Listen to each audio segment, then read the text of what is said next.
All Thank right. you, Tom. Yep. Sorry about that. That's okay. So just to recap on the recording, so far, all I've done is open up a new transfer. I've opened it up as myself, entered my student information, which is me, parent guardian information. I set this up as a career and technical education transfer, put current home address, which in the case of a CTE would not have changed. Very important to upload the receiving school. Whoever is filling out this form also should have an assumption of risk form. And here we are at student enrollment information. And again, if this is a normal RIIL member school that they transferred from, it already has, if I'm going to fill this out as Barrington, it already has George Finn's email address, so it'll automatically go to his transfer management system as the sending school. If it's a non-RIL school, you have to put in the email address of the athletic director. And I will say this, we had some issues with this, and the school contact email was not always going out. So I have to figure out why that is. But what I would say is this, anytime you enter a transfer, even if it's a member school, I would just send a quick email for, in this case, I'm going to fill it out as if this student attended Barrington the year before. I would always follow up filling out this form with a quick email to the athletic director at the sending school saying, I just entered a transfer for this person in the transfer management system. Please process as soon as possible. Because those emails are not automatically generating to tell them that there's one waiting. All right. So for enrollment date, I don't know when they enrolled, but I do know the start date of last year. So for enrollment date and withdrawal date, I'm just going to use a generic first day of school and a generic last day of school for last year. So if this fictional person attended Barrington High School for the 22-23 school year, I'm going to say 22-23 September 1. So they would have last year, 22-23 school year started on September 1, and it ended somewhere around June 30th of 2023. So I don't need to know the exact dates there. The exact dates are not important. If you know, and if the previous school is relevant, then for instance, if the individual attended 2 schools in 1 year, that would be very important. So you would add that other high school if it was a share, if the kid spent the first semester at Barrington and the second semester at Narragansett, you would put that in. So again, you can add another high school there, delete it if you need it. So student participation, this is in the case that we have some kids that are at alternative schools. We have some kids that are that did not participate at the actual school that they're enrolled in. For 99% of your transfers, you're just going to click same as student enrollment, which means that in this case, my fictional Tom Marcello enrolled at Barrington High School during the 22-23 school year and also participated there. The only way that you would use student participation is if, again, they participated as a different school than at which they were enrolled. Okay. If the student has moved within the last 12 months, please confirm the student moved with their parent guardian. This is a required question, so just answer that as if, do they currently live, if there was no move, do they currently live with their parent or guardian? The parents can fill this out. The receiving school can edit it, and the sending school can as well. So all of these will be editable at each stage. So I'm just going to fill this out as if this is a football varsity. Okay. And then we come down, have the receiving school athletic coaches had contact with or coached the student in a non-school athletic team within the last 12 months. Click no. I have completed this form with parent consent. Yes. And now I'm entering this as Jason Gove. Okay, so the receiving school information is going to be Smithfield High School. Okay, principal's name, I know he left, but I'm just going to fill it out that way. Dan Kelly. Principal's email address, I'm not going to use Dan Kelly. And from a receiving school standpoint, we're going to approve this. Okay, and then we're going to submit it. So once I submit it, okay, it's going to look, it's this one right here. It's going to look like this. So every single one that Jason previously or I have entered is going to be here. Okay, and that includes people who you're on the receiving end for. So you can go in and edit this at any point by using this little edit symbol over here. And I just want to take you through this and show you what that will look like on the Barrington side.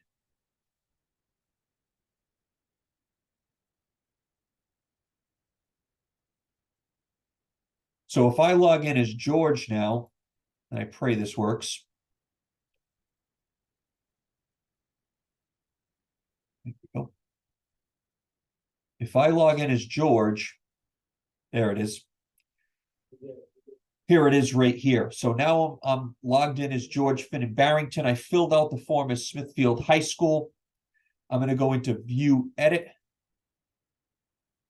And as the sending school, I can come down here and I can edit. I can say, no, he did not play he did not play varsity football. He only played JV football. So I can switch that. I can also add that they forgot a sport. He played JV baseball. Okay. Now, as the sending school, you're going to get these questions. Do you believe this transfer is substantially motivated by athletic consideration? No. So if you think that this has been a recruiting situation, you can explain it right here. Are there any outstanding disciplinary action that would prohibit the student from athletic or activity participation? That is one of our rules. Is in the transfer rule is that you cannot transfer to avoid disciplinary action at the sending school. So I would click no. This person is fine. Was the student academically eligible? Yes or no? We'll click yes here. Do you agree that the information provided by the parent guardian? Yes. And then as the sending school, I'm going to say that this is Barrington High School. My principal's name is, I wish I knew the principal of Barrington High School right now, Christopher Ashley.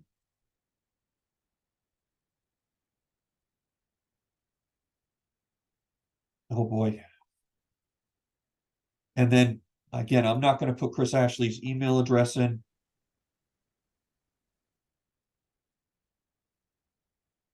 Okay. And then I'm going to say I either approve or decline. I mean, there's no reason to decline, but as the athletic director, I am going to approve this transfer. And I'm going to click submit. Oh, what did I do wrong? There we go. Schools Barrington. Okay. And now that's going to show me I no longer have editing privileges, but I do have this view edit here. Okay. And so I would just want to show you the last part of that,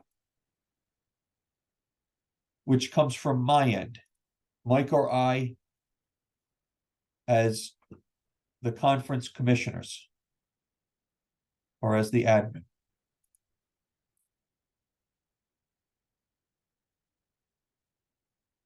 Just give me a second to log in here.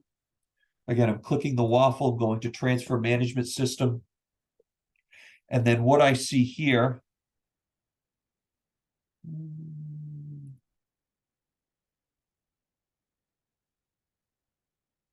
oops, not North Smithfield. There we go. And I go in under view edit. I think Smithfield has to go back in and then like submit it to you. Oh, boy. Okay, thank you. Who said that, Josie? Yeah. Thank you, Josie.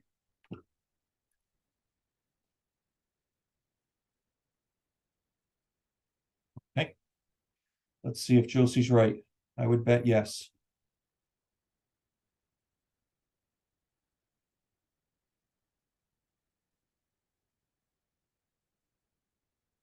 Okay.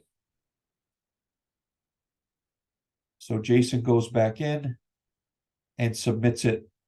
There we go. So now Jason sees everything that Barrington has done. And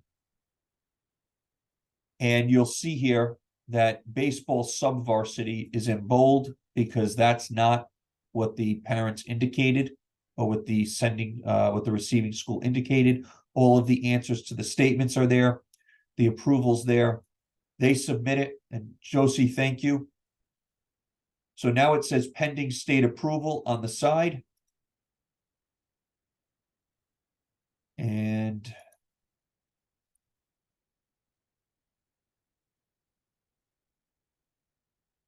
so I was not aware of that step. So apparently the receiving school has to go in and submit it for state approval.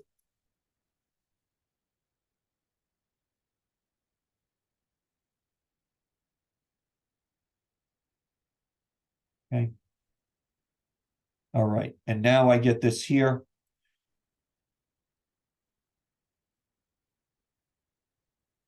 Okay.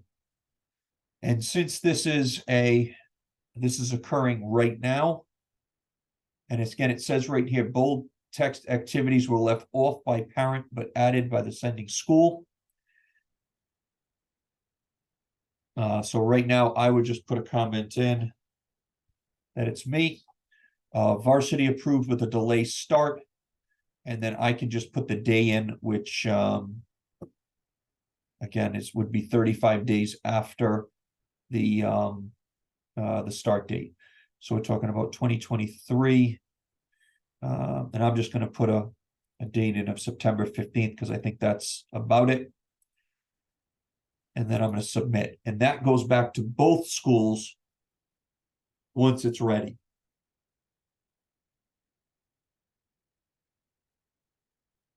So I know that was a lot.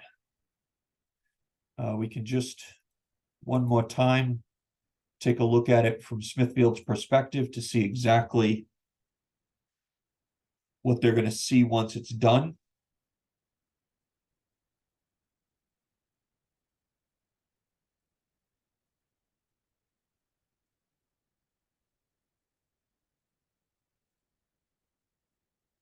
There it is. And then right there, you see there is the approval with a delayed start date. So the transfer is approved with a delayed start date, which would be 35 days. You can go in, look at the entire thing.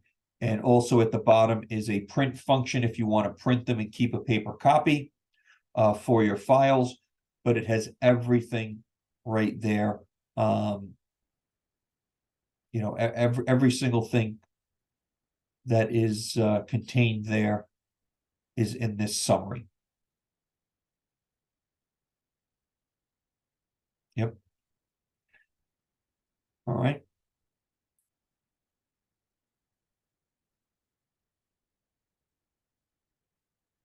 All right. So Tom, that was a CTE transfer. Can you walk through quickly a bona fide transfer? It's a little bit simpler of a process, right? Sure. Yep. All right. All right. So let me go back in.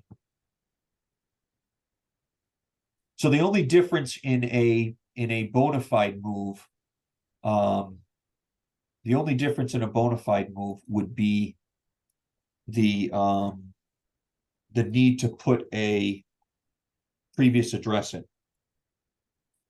But everything should be pretty much the same. It's still going to need It's still going to need all of those, but there are a few different sections. But student information is the same. Parent guardian information is the same as before. Again, the only difference is that now you need their current home address and their previous home address in order to complete this. You would still need the assumption of risk form uploaded, because again, this is the first time you're seeing the athlete. Student enrollment, you would still need to put that in there again with estimated. You don't need to know the exact date of enrollment or the exact date of withdrawal. We just need round numbers. If you know that they transferred to you in April, you don't have to call guidance and find out it's exactly April 17th. You could just put April 1st in there. And you can, again, if anybody has attended multiple high schools in the last year or the last 12 months, you should always put both of those high schools. Again, student participation is only relevant if they participated as a different school. For instance, if they, in Providence, if they attended E cubed as a high school, but they're participating athletically for Hope, those two things are relevant because that transfer involves more than one school, even though they're only participating at Hope for athletics. Sports completed in the last 12 months. We need you to fill this out, Jason, even though it's really not relevant because it's a bona fide move. Transfer disclaimer completed with, yep. Everything else is the same, and then everything is the same on the receiving, on the sending school. So if this was a transfer from Hope, if somebody moved from Providence to Smithfield, Jason's receiving them, it would go back to Vismark, and Vismark would have to approve of this. And the reason we still have the approval on a bona fide move is just in case there are extenuating circumstances, especially when you get down to some of those questions. There's going to be 1 in 1,000 where an athletic director or principal clicks off that there was recruiting. But even in the case of a bona fide move, we want to know from the sending school, did they move to avoid penalties? Are they academically ineligible? Those are very important things that you as the athletic director might not know. So we want the other school to have the opportunity, the sending school athletic director and principal, to have the opportunity to say, no, they were not, or yes, they were recruited. No, they were not, or yes, they were trying to avoid disciplinary action at the sending school, and whether they were academically eligible or not. So again, those are very important things for you to know before putting these individuals out on the field of play. Jason, is that a good enough run through of bona fide move? Yeah, absolutely. So again, something I just learned, it's important to note that the receiving school, when a student athlete enrolls at your school, that's when you begin this process. Make sure that you have the assumption of risk before you start it. You can always, if I just scroll down to the bottom here, I'll just go back into it for a second. If I go down to the bottom here, it says save and close for now. So if you don't have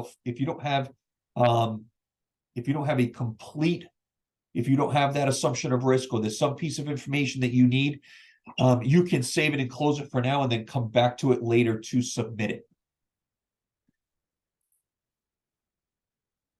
So, but again, the receiving school begins this process by getting the assumption of risk form, going through the process to submit.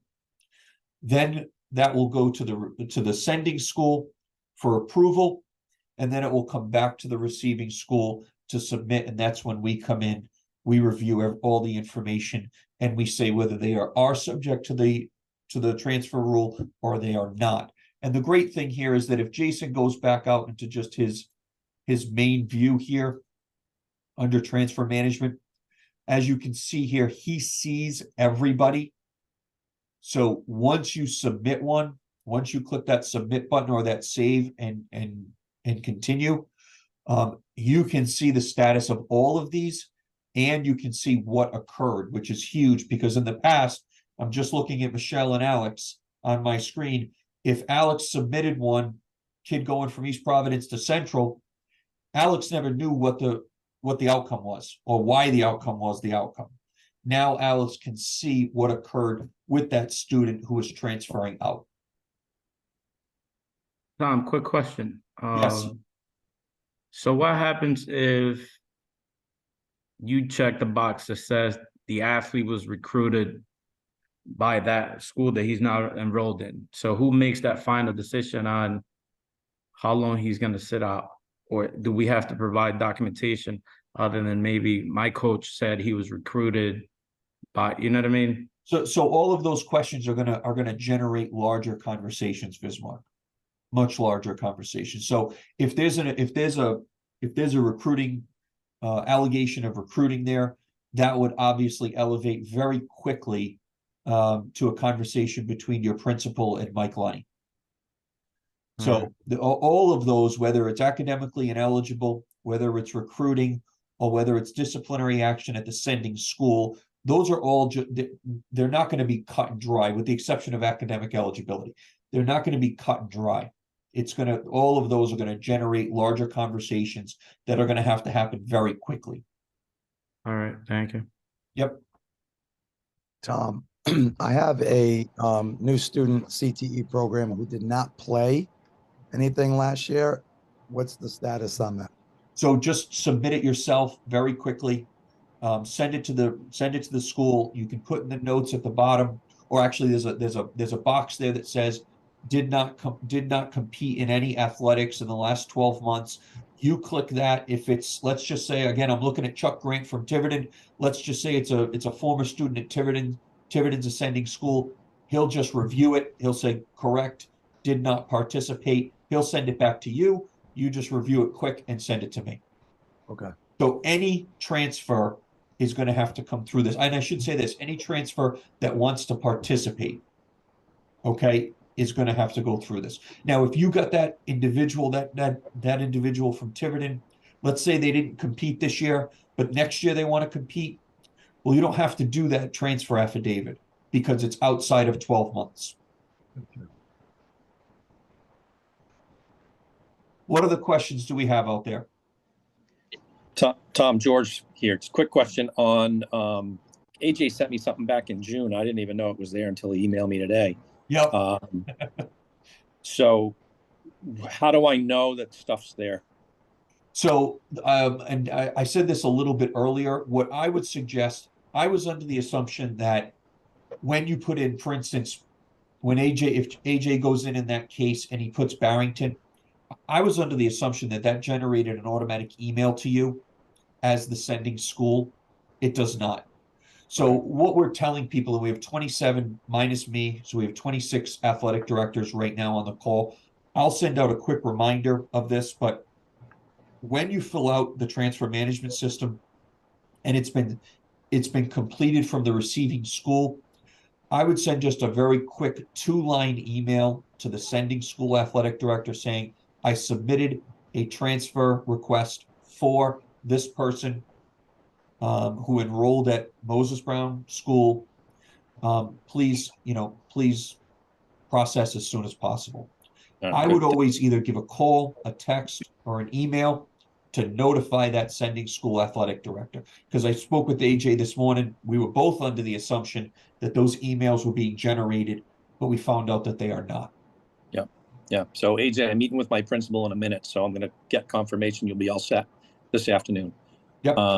And then the other thing, Tom, it just says on your approval, it says varsity approved. In the new transfer rule, are they not eligible to play in JV and freshman sports too? Or is it just varsity? That's just the terminology here.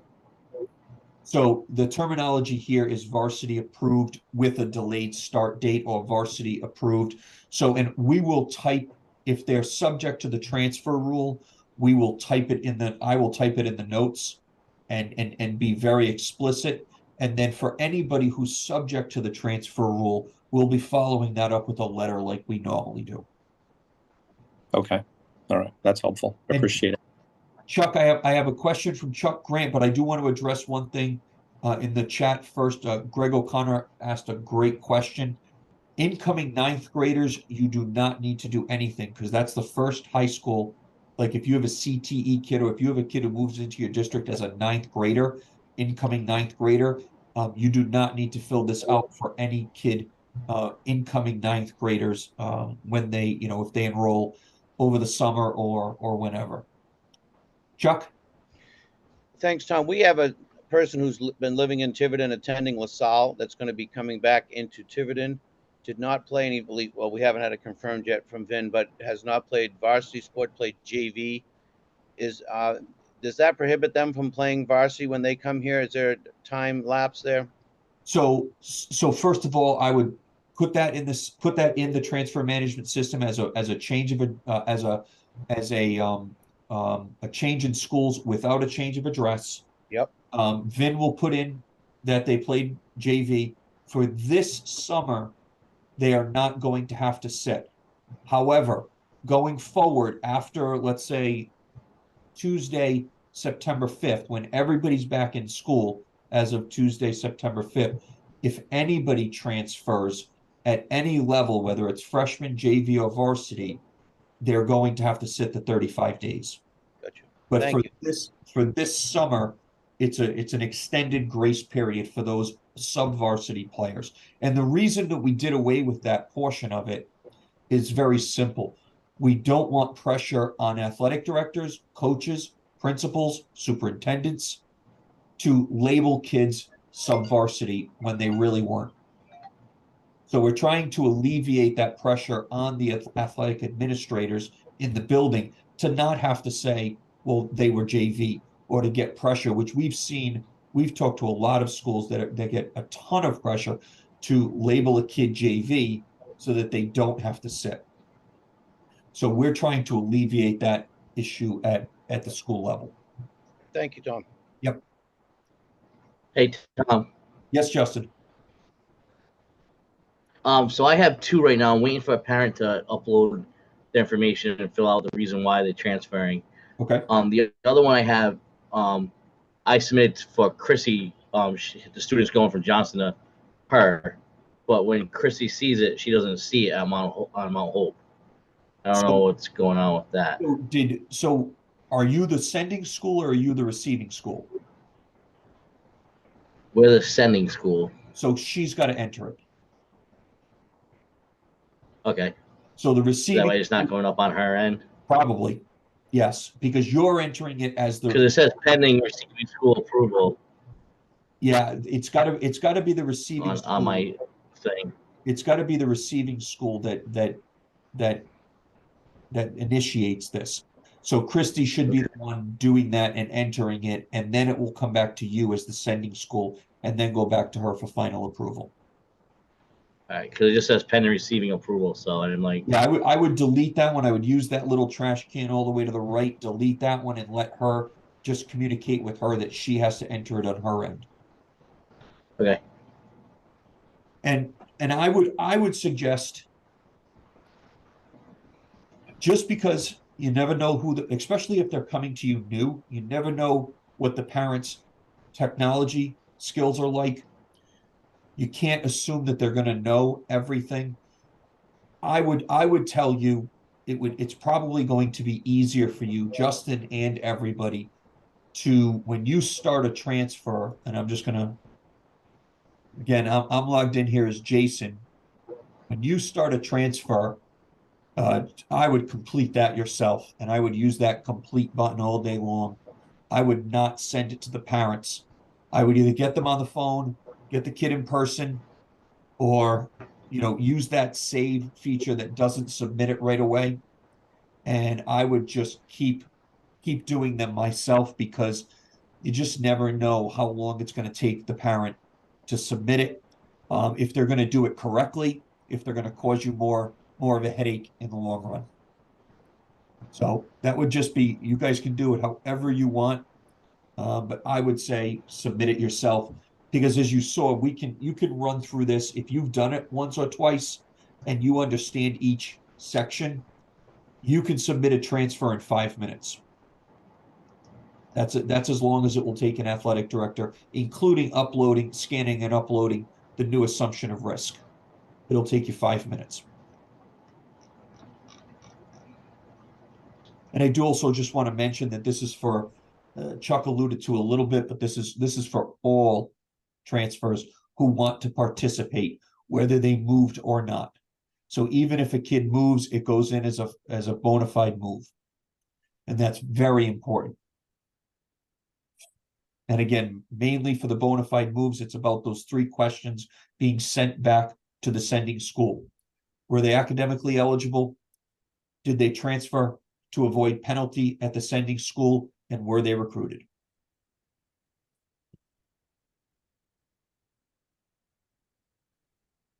Any other questions out there?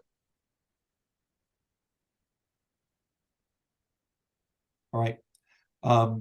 Seeing none, I will, what we'll do is, I'll send this video to Carolyn. She'll put it on YouTube, and then I'll send out a direct link to the in an email to all athletic directors, as soon as it's ready. That way everybody has it. All right. Thank you, everybody. Thank you, Tom. Thanks, Tom.